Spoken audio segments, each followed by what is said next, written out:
I'm a professional mathematician and I'm going to show you how beautiful this sum is and the secret method for solving it. So we're summing n equals 0 to infinity of arctan of 1 over n squared plus n plus 1, which looks like a real mess. So how do we actually approach this? The first observation is that arctan of something is easy to understand if that something is the tan of something else. What I mean by that is if you take the identity, if you think about the fundamental identity of arctan, that arctan of tan x is always going to equal to x. That's the definition of arctan. It's the inverse of the tangent function. So arctan of tan of x is equal to x. So we want to express 1 over n squared plus n plus 1 as the tan of something. But it isn't obviously the tan of something, right? We don't see any tan here. This is a pretty normal function. So how are we going to do that? Well, we're going to have to get creative and think about the angle sum formula for tan. So I'm just going to write it down and explain why this is relevant. So tan of a plus b is going to equal to tan a plus tan b divided by 1 minus tan a tan b. This is the angle sum formula, and why this is relevant is we see that tan of something is become a fraction, just like the fraction here. So maybe we can sort of use that to write this as the tan of a sum, okay? But actually what I'm going to do is, the numerator is tan a plus tan b. One should really be the difference of two kind of complicated things, okay? So maybe thinking about it that way will help. So let's just replace this with the tan angle difference formula. So I'm just going to change this to 1 minus, so tan a minus b, tan of a minus b, and this is going to become tan a minus tan b, and then tan a tan b minus tan a tan b is going to be plus tan a tan b, okay? So the fundamental reason for that is tan of minus b is minus tan b, okay? Because tan is sine over cosine, and sine is an odd function and cosine is an even function. So what we can do is you can write it this way. It's the same idea, okay, the angle difference formula, and now we try to figure out what the denominator should be to match up with n squared plus n plus 1. So let's do that. So what I'm going to do is I'm just going to write 1 plus tan a tan b is going to equal to the following. It's going to equal to n squared plus n plus 1. Okay, so n squared plus n plus 1, cancel the plus 1s, and we get tan a tan b has to equal to n squared plus n, which is just n times n plus 1. Now we're getting somewhere. So we can think of tan a as being n and tan b as being n plus 1, or the other way around. We just need to ensure that tan a minus tan b is equal to 1. So which difference satisfies that? Well, if we say that tan a is going to equal to n plus 1, and tan b is going to equal to n, we can now see that if tan a is n plus 1 and tan b is n, then tan of a minus b is just going to equal to n plus 1 minus n. So it's going to be n plus 1 minus n divided by 1 plus n plus 1 times n, which is going to equal to 1 over n squared plus n plus 1, which is what we want. So that's going to be tan of a minus b. But what is a and b?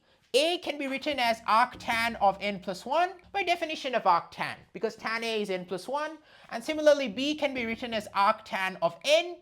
And given that this is true, we can now rewrite this whole expression, right? Okay, we can rewrite this expression as sum n equals 0 to infinity of the following, and the expression is going to be arctan of what we have right now, arctan of 1 over n squared plus n plus 1, which is tan of a minus b. Okay, so arctan of tan of a minus b, which is going to just equal to, by definition of arctan, it's sum n equals 0 to infinity of just a minus b. And a minus b is arctan n plus 1 minus arctan n. Now we're not quite done, okay? There's still a subtlety here. We have to be very careful.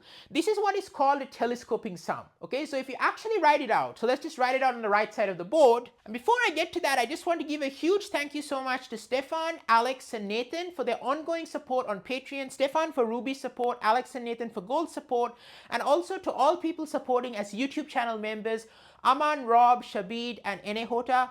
It's a huge help for the channel. It makes a huge difference. I'm really grateful for all the support, the exclusive perks that come with the support over there, and just as a small way of saying thank you from me, because it really helps me to ultimately outsource a lot of work, because right now I run the channel completely on my own in my free time. So imagine it makes a huge difference if I can just outsource things like editing work, thumbnail designs, a lot of stuff, I can just create lots and lots of content, focus only on the recording, which is the easy part. It's the math part for me. Still takes effort. I still have to think up ideas and topics, but then I can just outsource the editing work and get people to just produce the videos, and even produce alternate kinds of videos that, you know, maybe have different kinds of presentation styles in math that can really target to wider audiences. So I hope to keep growing that support, and if you'd like to support, please check out the link in the description. Makes a huge difference to the channel. So we're going to now find out this sum. So it's a telescoping sum, as I said, arctan n plus 1 minus arctan n. So if you just kind of write it out, it becomes arctan of 1 minus arctan of 0, and then you're going to have plus arctan of 2 minus arctan of 1, and then you're going to keep going. You're going to get arctan of 3 minus arctan of 2. But there's a real subtlety here. We have to be super careful. We can't just cancel, okay? You can't just say that, you know, arctan 1, arctan 1, arctan 2, arctan 2, arctan 3, etc., and then just say the answer is just going to be negative arctan 0. Why is that? This is very, very important. You can't do that. Why is that? Because what you have to be careful about is, to give you an example, if you took a sum like, for example, this, 1 plus minus 1 plus 1 plus minus 1 plus 1, etc., it looks like it should just equal to 1, right? Because you sort of see the minus 1 and plus 1s cancel. However, that's false, because you can also write the sum in another way. You could write it as 1 minus 1 plus 1 minus 1 plus dot dot dot, and that's going to equal to 0. Okay, so there's a contradiction there. That's because the formal definition of an infinite sum is a limit of partial summations. So what we want to do is we want to add up the first n terms or m terms in the series, and then see what that sequence converges to. That's how we define an infinite sum. So to give an example in this situation, right, if I add it up, so I'm going to erase this. If I add it up, so if I took sum n equals 0 to m, okay, n equals 0 to m of what we just had, which is arctan of n plus 1 minus arctan of n. Then as we just saw, we're going to get this series. So we're going to get arctan 1 minus arctan 0, and so on and so forth, right? Arctan 1, arctan 0, all the way up to arctan m plus 1 minus arctan m. But what happens with this partial series, and this is important, is that all the terms cancel. You have a cascading, as we just said. You'll have an arctan 2 minus an arctan 1, so that'll cancel. Everything will cancel up to minus arctan m, and so your end answer is just going to equal to arctan m plus 1, okay? Because arctan of 0 is just 0, okay? Because tan of 0 is 0. So you get arctan m plus 1, and then you look at the limit of these partial sums. Limit m goes to infinity, that's going to be the sum n equals 0 to infinity. And the limit as m goes to infinity, well, that's just going to equal limit m goes to infinity of arctan m plus 1 is actually just pi over 2. Okay, it's just equal to pi over 2, and the reason for that is that arctangent, if you take tan, you take the graph of tan. So I'll just draw this here. If you take the graph of tan, so remember what that looks like, from minus pi over 2 to pi over 2, it's just going to look like a following. It's going to have this vertical asymptote, so it's going to look something like this. And it's going to approach, as x approaches pi over 2 from the left, tan is going to approach infinity.